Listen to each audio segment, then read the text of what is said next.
My first impression was, being awestruck.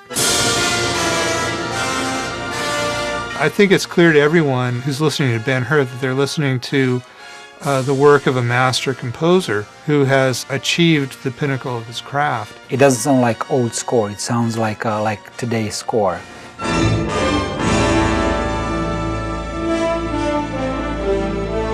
To walk into the theater and to be confronted with this majestic music, which is actually from the film, to sit down, eat your popcorn, and then, the film starts, but you've already been exposed to the major themes of the movie.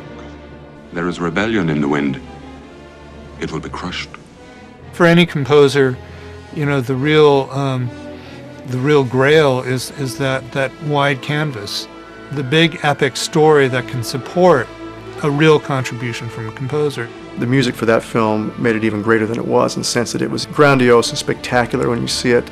But with the music, it creates that total link in the mind where the visual and the audio come together as one in your brain, and you just sit back and you could feel the ancient world. You could just feel it in the music. First of all, we don't know how Roman music sounds. We have no idea. There's no documentation. We know how Greek music sounds. Rozsa researched and found out that actually Roman culture got a lot of inspiration from Greek. So consequently, he thought that of course also in music. And I think it's very interesting, very detailed, deep research, which who does it today? He had 1 year to do research, to prepare everything. That's a big thing. I had 10 weeks to score each of the Matrix movies. But that's the most time I've ever had for any film. The shortest amount of time I've had is 2 weeks.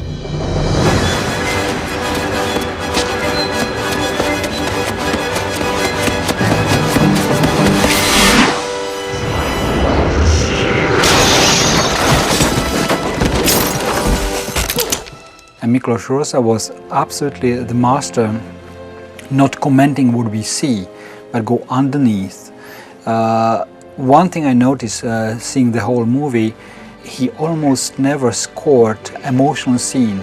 Ben Hur with his mother and sister when they are sick. No, Judah, my son, no. There's no music, it's quiet. And imagine today's a lot of situations when you have sweeping strings, a kind of emotional kind of things. We don't need it. The acting is so good. We don't need it. It's enough there. This is something we have to really learn from Rozsa. He's following this story. He's following the up and downs of Judah's life. Not commenting. Oh, now it's falling down something here, so let's do some kind of crescendos. No, he's not commenting. He's going underneath. It was a truly great movie and didn't really require music to make it great. I think the best testament to that is that there's no music in any of the chariot race. The exclusive use of sound effects in the race allowed them to create a real point of view, visceral experience for the audience, because you're hearing the race as the charioteers hear the race. You're left with a suspense of not knowing exactly what's going to happen. There's a danger when you score an action sequence that you will shortcut the audience's conclusions about what's going to happen, that you give away what the audience really should just be there to discover in real time. I think you'd be hard-pressed to find an action film made today in which the consensus was there should be no music in the major action set piece of the film. More than likely not, today it would be a pop song.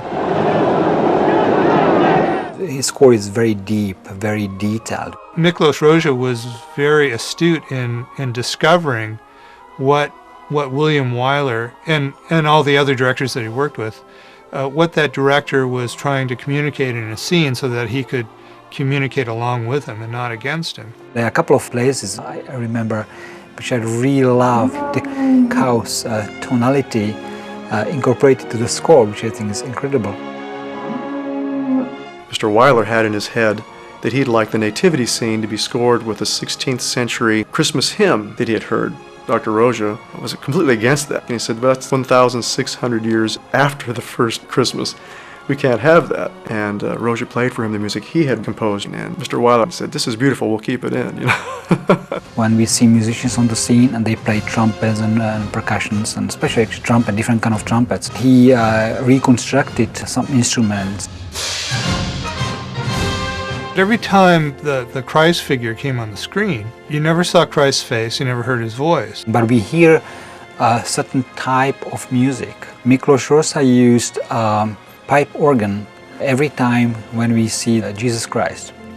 And the only thing that tipped you off that it was Christ was that he had long hair and there was great music. The galley scene in which the character who knocked out the tempo for the rowers to row at. It was, I think, a pretty exciting scene when the military fellow came down and said, okay, let's see attack speed. Okay, let's see ramming speed. And noticeably, the pace got faster and more exciting because the audience could really feel these slaves becoming very, very fatigued at this really hard work.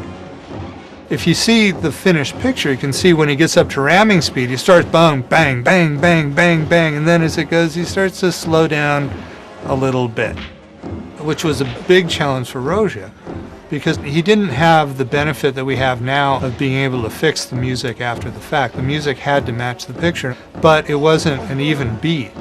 And I think it's remarkable looking at the film how closely Rozsa not only matched the tempo of the man striking the blocks, but he managed to keep the intensity going in spite of the fact that the actors were actually slowing down.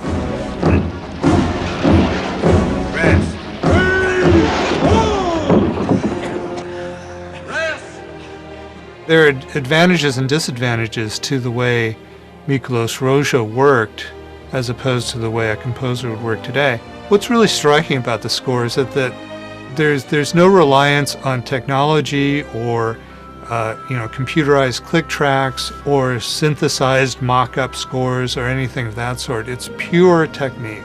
It's pure craft. It's pure art. So when he was working, it was all in the abstract. You know, he could basically theorize, because, you know, writing music on paper is somewhat of a theory, whereas a modern-day composer might rely on his crutches a little too much. Rozsa had said that he won 3 Academy Awards, and the BEN HUR was the one he cherished the most. And I think that it's fair to say that it was his crowning achievement.